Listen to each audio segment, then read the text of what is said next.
O Sam Bankman-Fried tá dando o que falar de novo. A gente já tá cansado desse cara e ele deveria ir preso logo pra acabar com esse problema e pagar pelos crimes que ele cometeu. Caso você não seja inscrito, se inscreva pra nos ajudar na nossa melhor comunidade da internet, né? Então saiu uma notícia no Cointelegraph falando que o Sam Bankman-Fried deu uma entrevista ao vivo pro New York Times. New York Times esse que a gente sabe que encobriu um pouco aí a queda da FTX, né?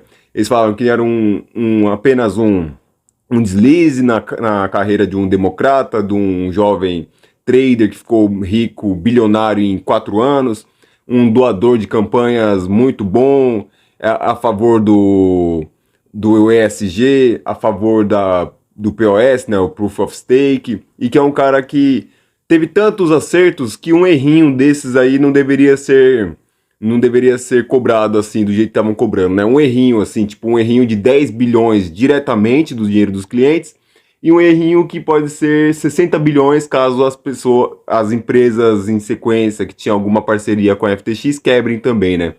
E aí o New York Times falou isso e tudo mais. E aí a entrevista ele fala nada demais, né?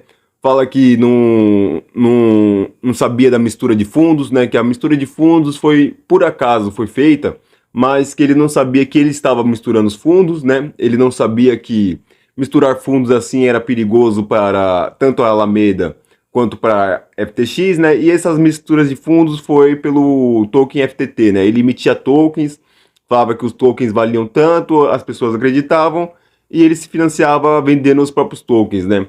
Até ele atacar o CZ da Binance, falando que o CZ não poderia entrar nos Estados Unidos. E aí aconteceu tudo que aconteceu aí no último mês, né? E aí ele falou que não sabia que poderia ou não misturar esses fundos, ele falou que não sabia que fazer isso aí era prejudicial, né? E tudo aquilo que a gente já sabe, né? Apagou tweets falando que estava solvente, né? Falando, não, tá solvente, tem 1 para 1. Se você depositou um Bitcoin, nós temos um Bitcoin. Se você botou US$ 1, nós temos US$ 1. Tá tudo solvente. Aí depois ele apagou o tweet, né? Tipo, horas depois ele apagou o tweet, mas não adianta. Uma vez na internet, sempre na internet, né? E aí o repórter perguntou da responsabilidade penal. Aí ele falou: ah, não me preocupo com isso não. Não, isso aí não tá nas minhas vistas, dos meus advogados, a gente não tá se preocupando com isso aí não. É óbvio que ele não tá se preocupando com isso aí, né? Como eu falei, já tem indícios que ele tava lavando dinheiro para democratas, né? Ele falou: não, eu doei para os dois, eu doei para democratas e para republicanos, então não quer dizer nada.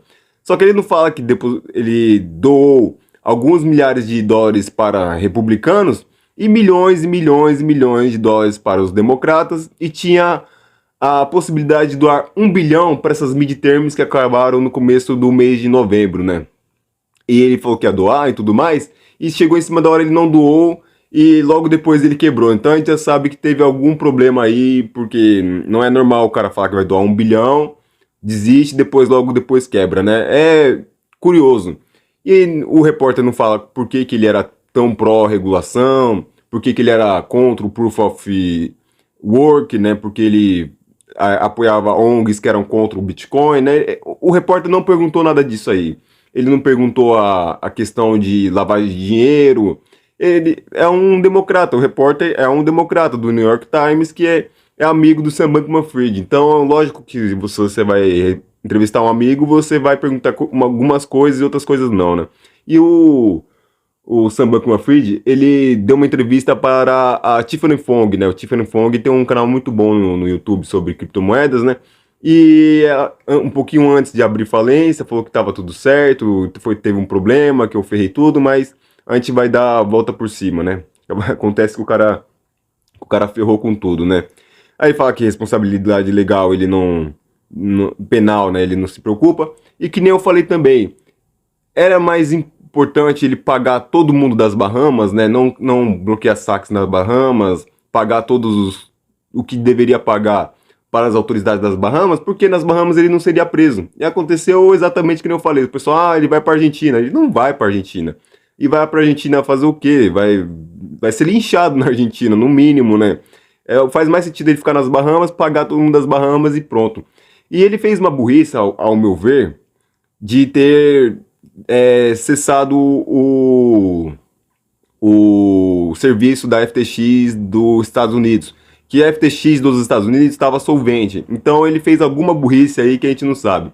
Ou agora, a Alameda Research estava com um prejuízo gigantesco, a FTX Mundial parece que estava com um prejuízo gigantesco, né, em todas as partes do mundo, e pelo menos nos Estados Unidos ele não seria preso e seguiria a vida como se fosse, né?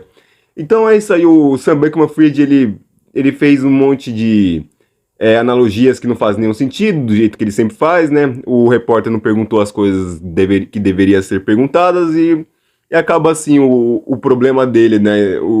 Não tem solução, né? Ele fala o que ele quer, do jeito que ele quer, ele faz comparações, acusa o CZ de tudo e é isso aí, né? Eu acho que nas Bahamas ele não vai ser preso e nos Estados Unidos ele deu uma compradinha de políticos aí.